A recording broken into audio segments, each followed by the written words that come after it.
평안하셨나요? 네, 이 복된 안식일 주의 은혜 안에서 평안을 나누시는 기쁜 안식일 되길 간절히 바랍니다. 네, 성도님들은 혹시 즐겨 부르시는 찬양이 있으십니까? 네, 좋아하는 찬미가 있으세요? 다 좋으세요? 네, 특별히 이 찬양은 정말 좋다 하시는 찬미가 있으십니까? 아, 네, 그 찬양 좋아하시는구나. 또 있으세요? 311장. 네, 저는 제가 좋아했던 찬미는 412장 십자가를 질 수 있나입니다. 십자가를 질 수 있나 주가 물어보실 때 죽기까지 따르오니. 네, 이 찬양의 가사를 들으면 막 가슴이 벅차오르고, 아, 이 길이 나의 길이다 하는 그런 사명감이 막 불타오르게 하는 그런 찬양인 것 같습니다. 네, 그러나 제가 이 찬양이 좋다고 했던 표현을 했을 때는 현재가 아니라 과거형으로 말했어요. 이 찬양을 좋아했었습니다. 이렇게 과거형으로 말했어요. 네. 아, 그러시구나. 네, 현재는 이 찬미를 제가 즐겨 부르지 않게 되었어요. 그 이유는 무엇일까요? 네, 두 번째로 혹시 성도님들은 즐겨 외치시는 구호나 좌우명이 있으십니까? 축구선수 유상철 씨의 좌우명은 땀 흘린 만큼 나에게 돌아온다가 좌우명이래요. 그리고 김대중 대통령은 너무 무리하지도 말고 그렇다고 너무 쉬지도 말자가 좌우명이라고 합니다. 그리고 저의 좌우명은 하나님의 기별을 전하는 기별이가 되자입니다. 네. 그리고 제가 다니는 삼육대학교의 신학과에서는 또 외치는 구호가 있어요. 신학과에서 어떤 구호를 외치냐면 예수의 길이 우리의 길, 예수의 길이 우리의 길 하고 구호를 외치거든요. 저는 구호를 정말 좋아해요. 그래서 예수의 길이라는 것을 제가 제일 앞장서서 가고 싶어가지고 이 신학과에서 구호를 외칠 때마다 저는 준비하고 있다가 제가 제일 크게 외치려고 이렇게 마음의 준비를 하고 있습니다. 그래서 앞에서 신학과 선배가 구호 준비 시작 하면 저는 막 예수의 길이 우리의 길 하고서 제가 제일 크게 외치고 싶어서 막 안달나가지고 막 그렇게 막 준비를 하곤 하거든요. 그런데 현재는 이 구호를 외치는 일에 있어서 조금 주저하게 되고 약간 망설여지게 됩니다. 그 이유가 무엇일까요?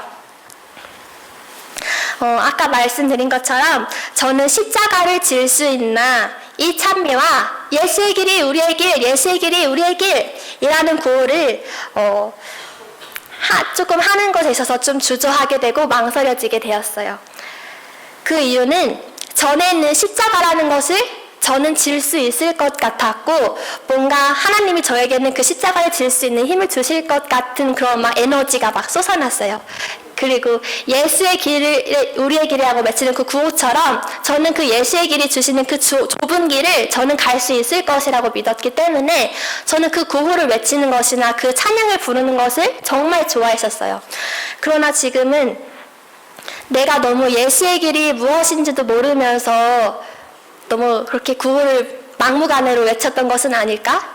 십자가가 무엇인지도 모르면서 십자가를 죽기까지 따르겠다는 그런 찬양을 너무 생각 없이 불렀던 것은 아닐까 하는 생각을 하게 되었습니다. 그래서 오늘 설교 제목은 십자가를 모르는 그리스도인입니다. 좀 역설적이죠? 네, 성경 본문 마태복음 16장 21절로 25절입니다.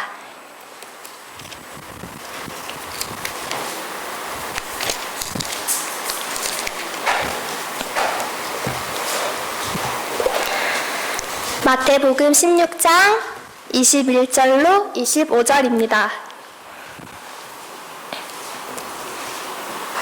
네, 제가 홀수절을 먼저 읽고 짝수절은 성도님들이 읽어주세요. 제가 먼저 읽겠습니다. 이때로부터 예수 그리스도께서 자기가 예루살렘에 올라가 장로들과 대제사장들과 서기관들에게 많은 고난을 받고 죽임을 당하고 제3일에 살아나야 할 것을 제자들에게 비로소 나타내시니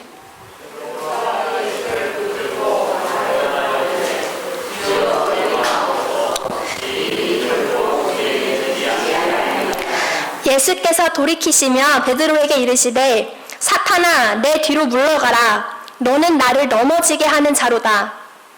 내가 하나님의 일을 생각하지 아니하고 도리어 사람의 일을 생각하는도다 하시고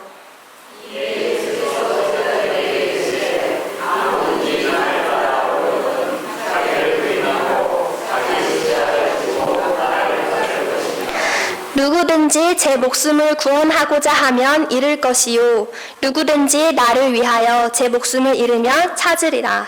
아멘. 네, 25절까지 있습니다.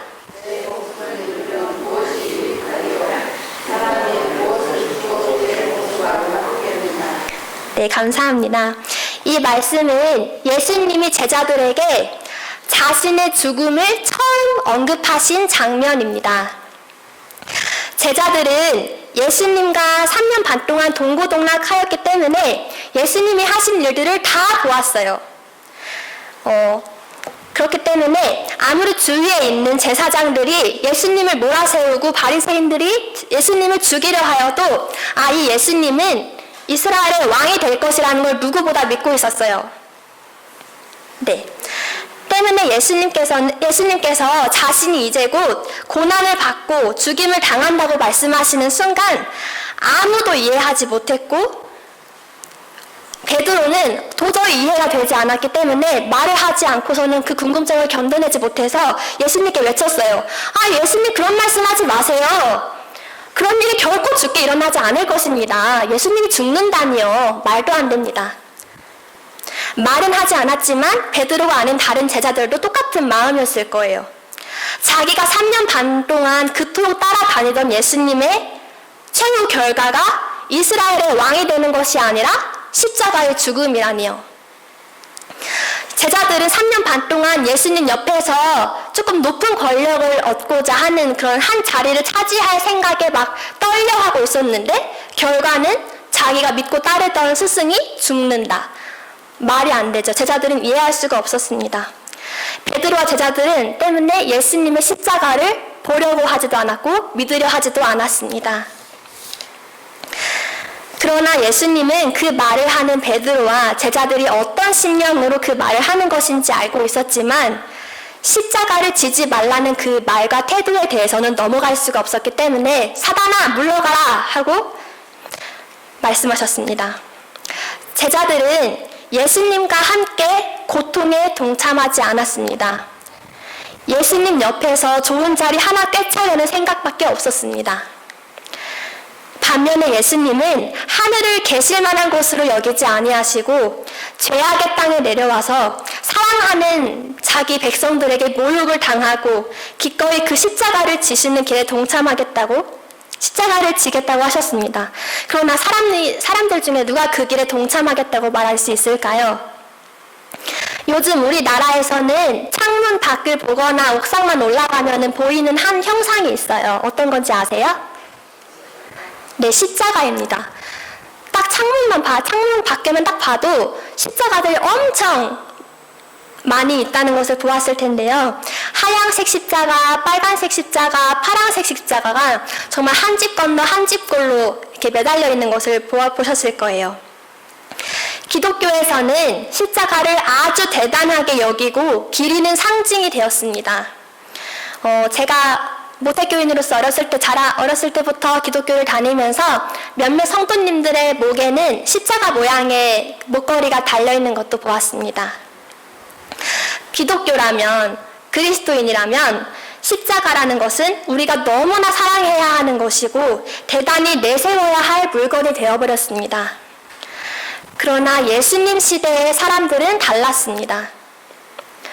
예수님이 문둥병자를 깨끗하게 하여 주시고 눈먼 자를 보게 하시고 5,000여 명의 배고픈 사람들에게 물고기 2마리와 떡 5개로 먹여 살리시고 심지어는 죽은 사람까지도 다시 살려 일으키셨어요. 그것을 본 사람들은 정말 예수님을 광신적으로 쫓아다닐 수밖에 없었어요. 주님, 주님, 다윗의 자손이여 하면서 호산나, 호산나 하고 외쳤어요. 그렇게 예수님이 정말 지금은 말도 안 되는 그런 기적을 일으키시는 것을 직접 그 사람들은 보았음에도 불구하고 예수님이 십자가에 박히시던 날 모두가 그에게서 돌아서고 배반하고 조롱하였습니다. 심지어 그의 제자들까지 말이죠. 어쩌면 우리도 그들과 다를 것 하나 없는 사람들일지도 모릅니다. 유대인들은요, 성경책, 구약 성경을 토시 하나 안 틀리고 통째로 외워버립니다. 유대인들은. 그런데도 불구하고 율법을 다 외운데도 불구하고 율법의 진정한 의미를 모른 채 다른 사람들을 정죄하며 살았습니다. 매일매일 율법을 강조했지만 진짜 율법을 완전하게 하려 오신 예수님과는 전혀 다른 율법을 믿고 있었어요. 어쩌면 우리도 십자가가 무엇을 의미하는지, 예수의 길이 어떤 길을 의미하는지, 그리스도인은 도대체 어떤 사람인지도 모른 채 십자가를 지겠다는 찬미를 부르고 예수의 길을 걷겠다고 외치며 나는 교회에 다니는 그리스도인입니다 하고 살아가는 것 아닌가 생각해 보게 되었습니다. 지난주 교각 공부 내용에 성전을 정결하게 하신 예수님에 대해서 배웠을 것입니다. 예수님께서 성전을 정결하게 하신 이유가 무엇이었나요? 네, 성전이 강도의 소굴과 같이 시장바닥이 되어버렸기 때문이죠. 아니, 그렇다면 조금 의아하지 않습니까? 그렇게 율법주의 정신에 똘똘 뭉쳐 있었던 유대인들과 제사장들은 성전이 더럽혀지고 있는 꼴을 목격했다면 벌써 그 사람들을 끌어내가지고 돌로 쳐 죽였을 텐데 그것을 보면서 아무 말도 하지 않고 지냈다는 것이죠. 예수님이 직접 나서서 성전을 정결하게 되기까지 성전에서 봉사하는 사람들은 아무 일도 하지 않고 있었어요. 도대체 왜 그랬을까요? 성전 제사의 주 목적은 나의 죄를 양에게 전가시켜서 그 양을 죽임으로 죄로부터 회개하고 용서받는 것입니다. 그러나 성전에서 이루어지는 제사는 변색되어서 양을 죽이고도 내가 양을 왜 죽이는지 모르고 자기가 이 양을 죽여서 태워드려도 내가 왜 이 양을 태워드리는지 알지 못한 상태로 제사를 드리는 형식이 되어버린 것입니다. 성전에서 비둘기를 팔고 소를 팔고 양을 팔 때에 어쩌면 제사장들과 바리새인들은 흐뭇하게 그 광경을 지켜보았을지도 모르겠습니다. 성전이 운영이 잘 되는구나 하면서 말이죠. 성전에서 비둘기, 소, 양을 파는 상인들과 그 일을 도와주는 제사장들은 성도들이 거룩한 제사 예배에 참여할 수 있도록 도와주는 중이라고 생각했을지도 몰라요, 자기들은. 그래서 성도들이 양 없이 제사 드릴 수가 없잖아요. 소 없이 제사를 드릴 수가 없잖아요. 네, 그래서 그 하나님이 제정하신 그 제사 예배를 드릴 수 있도록 도와주는 과정이라고 생각했습니다. 그 양과 소를 파는 그 것들이. 하지만 성전에서 그렇게 몇 달란트에 팔린 양과 소와 비둘기들은 예수님의 보혈을 떠올리게 하고 주님의 은혜를 기억하게 하는 주님의 통로가 아니었습니다. 그저 상인과 제사장들의 돈벌이 수단에 불과했습니다. 그렇게 양이 상징하는, 소가 상징하는, 비둘기가 상징하는 예수님은 그저 그들에게 팔리는 수단이었던 것입니다. 그 양을 통해서 죄를 회개하는 것이 아니라 그 양을 팔음으로써 나는 돈을 얻는 그런 수단에 불과했습니다. 십자가도 그러합니다. 누구보다 율법을 중요시했던 유대인들의 사회에서 예수님을 상징하는 양들이 돈벌이로 팔려 나갔던 것처럼 오늘날 우리에게도 십자가가 진정한 의미를 잃어버린 채 우리의 입에 너무나도 쉽게 오르고 내리는 기독교의 상징이 되어버린 것이죠. 그렇다면 도대체 십자가의 진정한 의미는 무엇일까요? 십자가의 진리는 무엇일까요? 죄인을 구원하시다고 목숨을 십자가에 바치신 그 죄. 네, 맞습니다. 십자가의 진리는 네, 사랑입니다. 사랑. 너무 뻔하게 들리는 내용이죠. 그럼 그렇다면 도대체 그 사랑이란 무엇일까요? 사랑. 사랑의 의미를 제대로 파악하기 위해서 사랑의 반대말을 먼저 생각해 보기를 원합니다. 사랑의 반대말이 무엇일까요? 네, 사랑의 반대말이 무엇일까요? 죄, 또 뭐가 있을까요? 미움, 네, 또 증오. 네, 미움, 증오 이렇게 여러 가지가 나왔는데 다 좋은 대답이지만 장로님 괜찮습니다. 네, 감사합니다. 네, 다 좋은 말이지만 사랑의 반대말은 미움도 증오 다 맞는 말이지만 사랑의 반대말은 자기 사랑입니다. 사랑의 반대말은 미워하는 것, 무관심 이런 게 아니라 자기 사랑. 사랑의 반대말은 자기 사랑입니다. 고로 사랑은 자기 부인이 되는 것이죠. 사랑의 반대말이 자기 사랑이 되는 것처럼 사랑은 자기 부인입니다. 자기를 부인하는 것. 다 같이 누가복음 23장 27절로 28절을 읽겠습니다.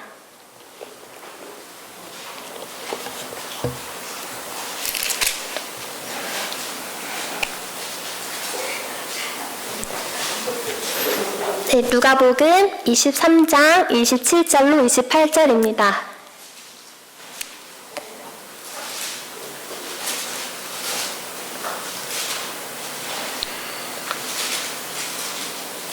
네, 다 함께 읽겠습니다.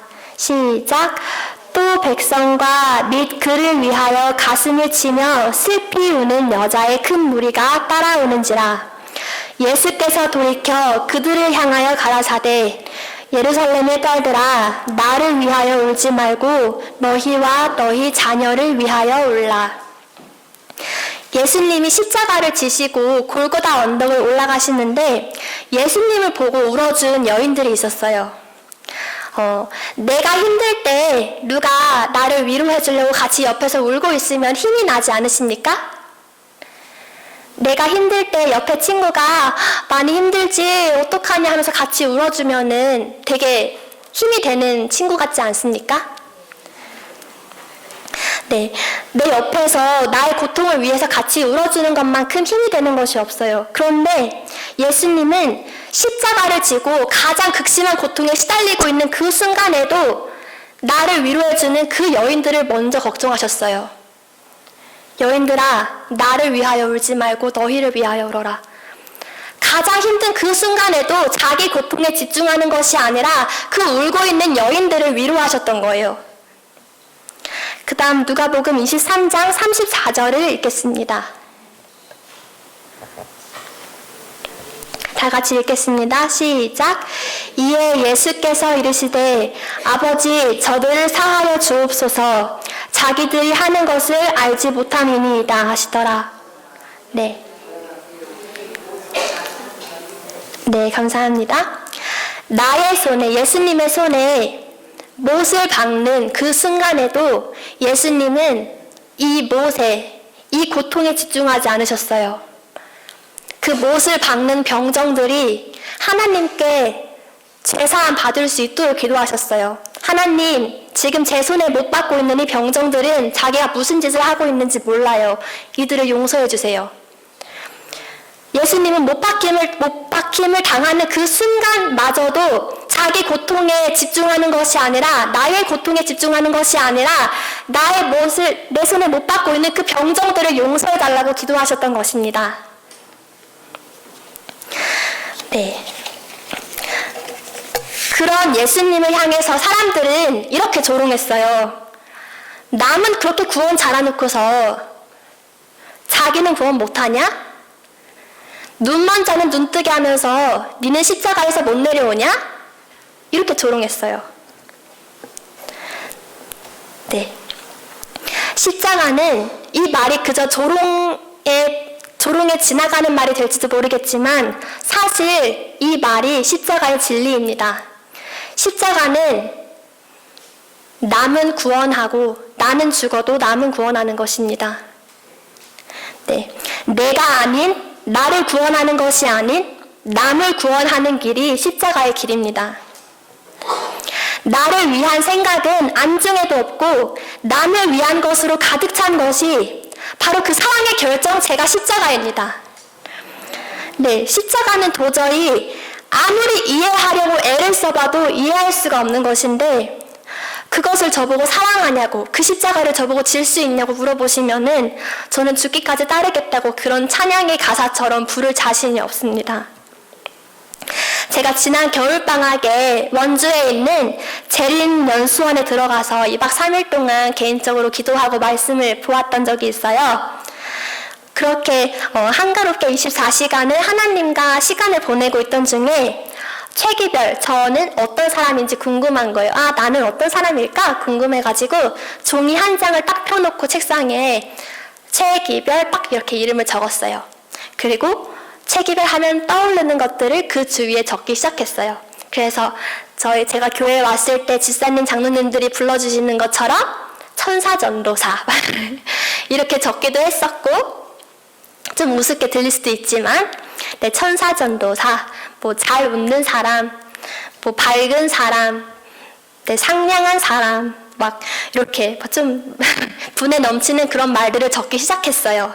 그래서 다 적고 나서 보니까 제가 되게 괜찮은 사람인 것 같은 거예요. 그래서 막 와, 나는 되게 진짜 그리스도인으로서 충분하다. 내가 하나님의 사랑을 아니까 이렇게 좋은 것들만 내 이름 주위에 적히는구나. 그래서 스스로 되게 뿌듯했어요. 그래가지고 괜찮다, 좋다 이러고 있었는데 하나님은 저에게 들려주시는 음성이 그게 다가 아니야 라고 말씀해 주시는 거예요, 마음속에. 그래서 그러면은 내가 왜 착해지려고 노력하는 걸까? 내가 왜 신앙생활을 열심히 하고 싶은 걸까? 내가 왜 잘 웃는 걸까? 이렇게 쭉 적다 보니까 왜라는 이유가 들어가니까 그 모든 것의 이유가 하나님을 위해서 제가 변화된 건 줄 알았는데, 하나님이 저를 변화시켜줘서 이렇게 된 건 줄 알았는데, 그 모든 이유가 최기별이란 사람, 좋은 사람이라는 것을 사람들에게 알려주고 싶어서, 인정받고 싶어서, 최기별 되게 믿음 좋은 사람이다라는 것을 알려주고 싶어서 다 저를 위한 것이었던 거예요. 저는 되게 하나님 때문에 제가 이렇게 살아가는 건 줄 알았거든요. 제가 그리스도인으로서 이렇게 살아가는 것인 줄 알았는데 알고 보니까 다 저를 위한 것이었어요. 저 칭찬받고 싶어서, 저 인정받고 싶어서, 저 사랑받고 싶고 예쁨 받고 싶고 칭찬받고 싶고 이래서. 네, 그래서 제가 다른 사람을 위해서 살아가는 것인 줄 알았는데 알고 보니 저를 위해 살고 있더라고요. 그때 제가 정말 너무 창피해가지고 교회에 오는 것이 너무 부끄러웠어요. 그래서 교회에 와서 막 웃으면서 안녕하세요 이렇게 인사하기도 부끄럽고, 이 성도님들 저를 천사전도사님이라고 불러주시는데 내 속에 내 마음이 얼마나 더러운지 아시면 그때도 이렇게 불러주실까? 이런 생각이 들어서 인사하기도 죄송하고 부끄럽고 창피하더라고요. 그때 제가 깨달았어요. 나는 십자가를 질 수 있는 사람인 줄 알았는데, 예수의 길을 걸어갈 수 있는 그리스도인인 줄 알았는데 전혀 나는 걸어갈 수 없는 죄인이었구나. 그때 깨닫게 되었습니다. 우리는 그리스도인으로서 하나님께 기도 다들 하시죠? 어떻게 기도하세요? 뭐라고 기도하세요? 네, 제가 이제 전도사로서 사역을 하다 보면은 기도 제목을 서로 나누는 일이 있어요.